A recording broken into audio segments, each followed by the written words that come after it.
Gloria a Dios, gloria a Dios. Gracias, Señor. ¿eh? Damos gracias al Rey.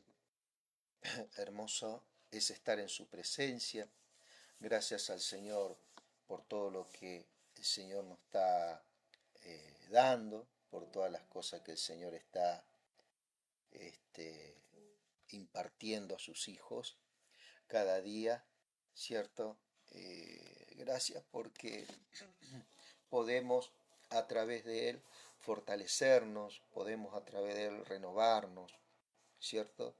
Y en estos tiempos sabemos que hay gran necesidad del Señor, ¿cierto? Y de poder, hay una gran necesidad, ¿cierto? De poder dar a conocer su verdad. Mi querido amigo, estamos viendo el libro de Jeremías, ¿cierto? Este profeta que profetizó, ¿cierto? En un tiempo verdaderamente este, muy particular, ¿cierto? Del pueblo de Dios, ¿cierto? Verdaderamente fue un trabajo colosal el que hizo Jeremías, ¿cierto? Que el Espíritu Santo nos siga iluminando, ¿cierto? A cada uno de nosotros, ¿cierto? En cuanto a el panorama bíblico. Qué importante poder tener un panorama bíblico, ¿cierto? Para poder entender los tiempos, ¿cierto? Para que no haga ningún tipo de confusión. El espíritu no es algo para confundir, ¿cierto? En el momento que somos enseñados. Este es un contexto verdaderamente en el que Jeremías recibió un mensaje que el pueblo de Dios estaba totalmente alejado, ¿cierto? Del Señor. ¿Sí? Acá dice, este es el mensaje de Jeremías que Jeremías recibió del Señor. Ustedes deben obedecer las órdenes de este pacto. Jeremías, diles estas palabras a la gente de Judá y a los habitantes de Jerusalén. Esto dice el Señor Dios de Israel. Maldeciré al que no escuche las palabras de este pacto. ¿Eh? ¿Cierto? No tan solamente les exigía poner por obra, sino que si no escuchaban, ¿cierto? Cosas que ya el pueblo ya no estaba escuchando, ya estaba en ese tiempo, en esa dispensación, ya estaba maldito, maldeciré al que no escuche las palabras de este pacto que hice con sus antepasados cuando los saqué de Egipto, donde estaban en un horno para fundir hierro. ¿Cierto? Fíjate vos, mi querido, que acá está hablando específicamente a los judíos, ¿cierto? Esto no tiene nada que ver con la iglesia, ¿cierto? No tiene nada que ver con el Hijo de Dios, ¿sí? En el cual ya la ley, ¿cierto? La ley no tiene facultad sobre el Hijo de Dios, ¿sí?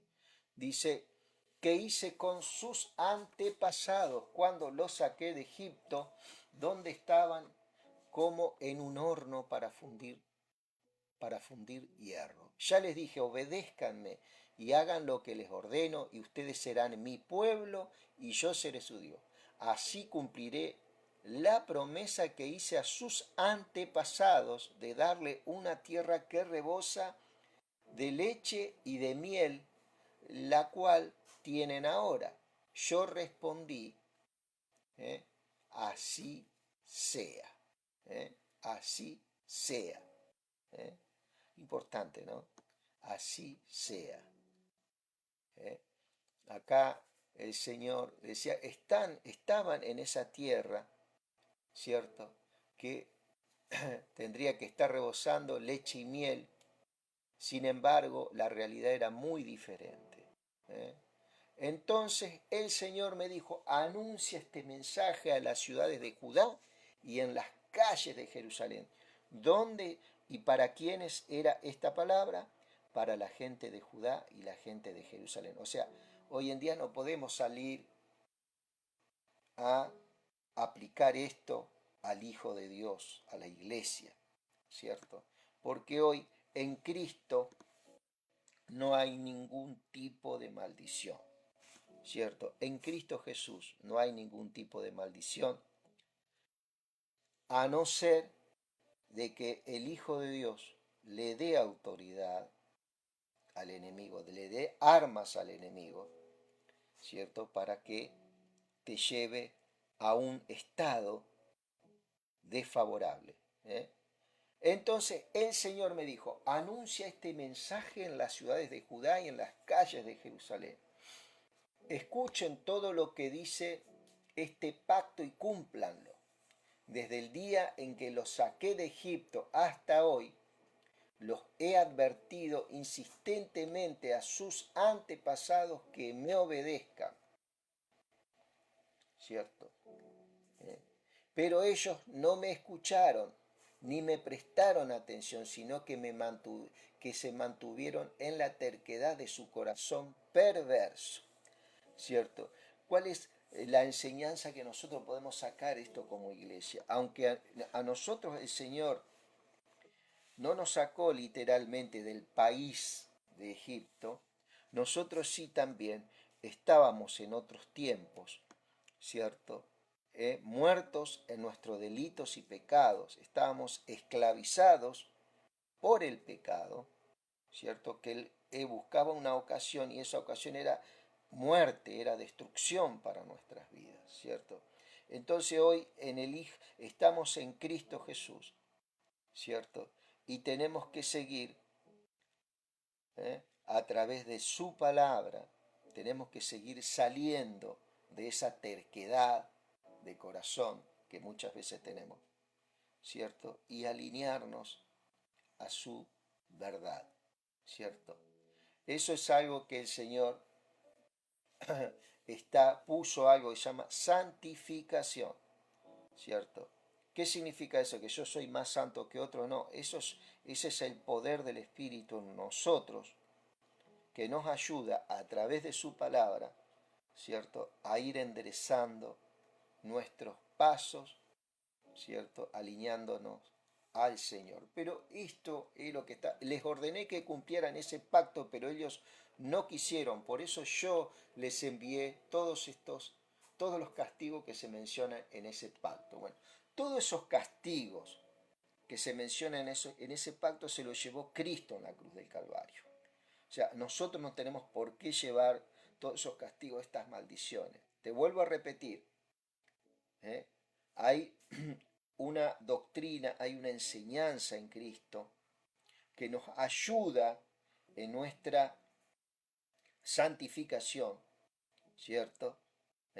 Todo ese lugar donde está nuestra alma, que todavía tenemos conductas viejas, pasadas, ¿cierto? En la cual Dios quiere que nosotros la expongamos a la luz de su palabra, ¿cierto?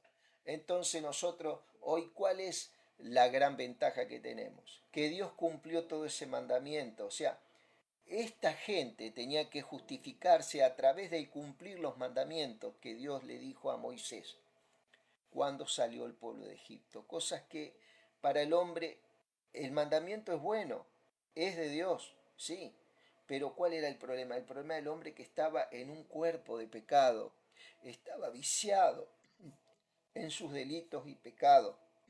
Todavía no había venido el sacrificio perfecto en el cual es Cristo. Cristo a nosotros nos hace perfectos con una sola ofrenda a la iglesia. Somos perfeccionados, pone su justicia. Es una justicia que no puede ser juzgada, no puede ser, al haber justicia en nosotros lógicamente, no puede ser juzgada, ningún tribunal puede juzgar esa justicia, ¿eh? De Cristo en nosotros. Somos tan justos, escúchame, tan justos como Dios Padre, Dios Hijo y Dios Espíritu Santo. Fíjate vos, ¿no? ¿Eh? Y yo no estoy diciendo que somos más justos que Dios, no. en nivel de justicia somos tan justos como el Padre, como el Hijo y el Espíritu Santo. ¿Por qué? Porque la justicia que fue impartida a nuestras vidas es la justicia de Cristo, es la justicia de Dios, ¿cierto? ¿Eh? Y en segundo término, vida eterna, ¿cierto? Vida eterna, ¿sí? Entonces, somos tan justos como Dios, pero no somos tan santos como Él. Ahí está la diferencia. Por eso Él pone, ¿cierto?, este espíritu de santidad en nosotros, que es el Espíritu Santo, que nos ayuda a santificarnos y a alejarnos y a apartarnos, ¿cierto?, de todas esas cosas que en otros tiempos, ¿cierto?, fuimos esclavizados. Esa es la gran diferencia que nosotros tenemos con esta gente. Luego el Señor me dijo, se ha descubierto una conspiración entre los hombres de Judá y los habitantes de Jerusalén. Ellos están repitiendo los pecados que cometieron sus antepasados. ¿Eh? ¿Cierto? Ellos fueron los primeros en negarse a escuchar mis palabras. Siguieron a otros dioses y los adoraron. El pueblo de Israel y el pueblo de Judá rompieron el pacto que yo hice con sus antepasados, dice. Por eso, esto dice el Señor, voy a traerles un castigo del que no podrán escapar. Pedirán mi ayuda, pero no los escucharé. ¿Cierto? Acá el Señor toma una determinación con este pueblo. Si este pueblo seguía en sus conductas idolátricas y en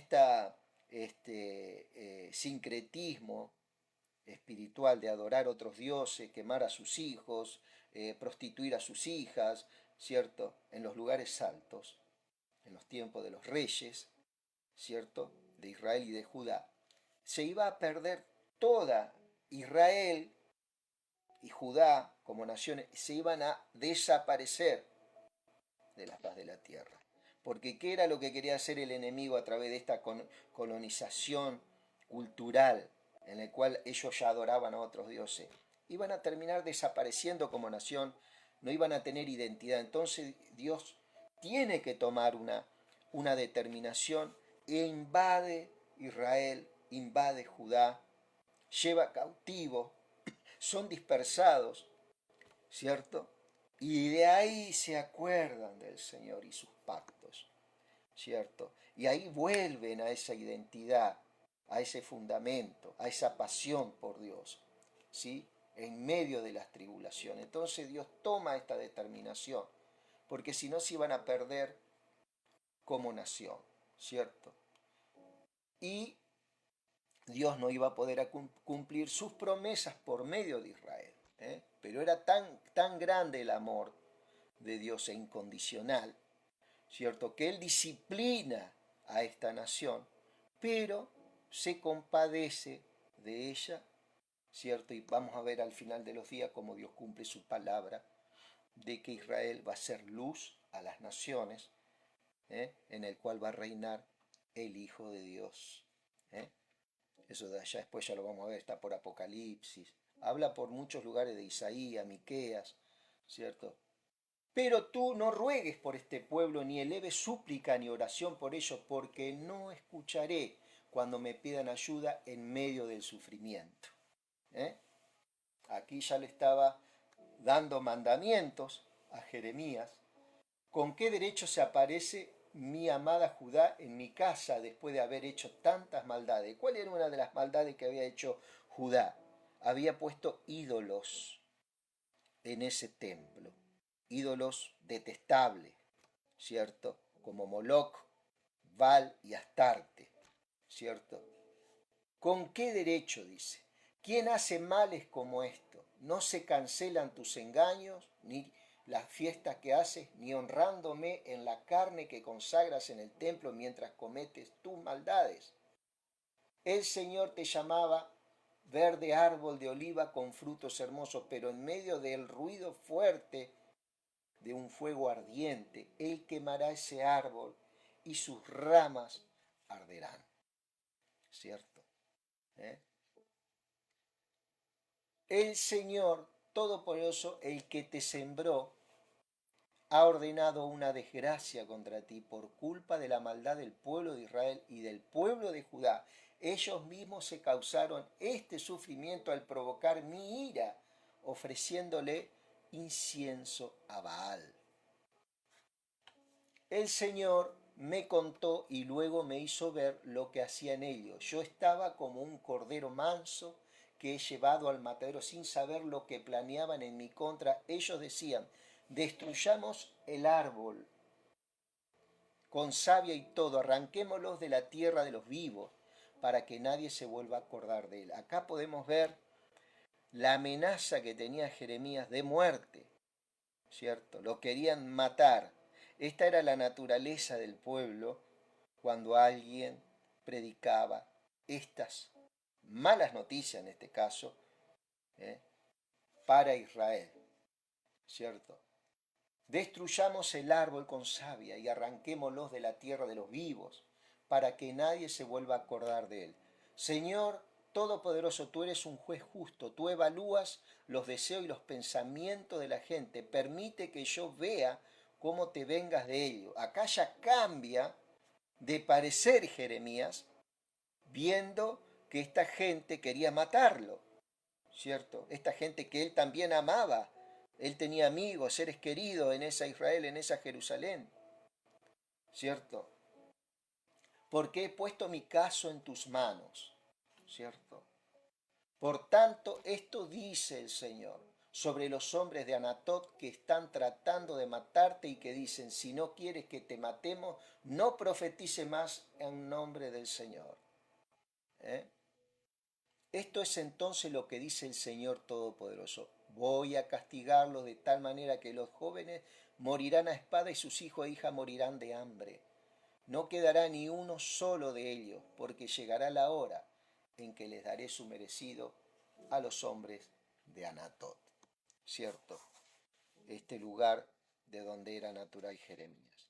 Mi querido amigo, hasta acá llegamos con este pasaje de Jeremías 11.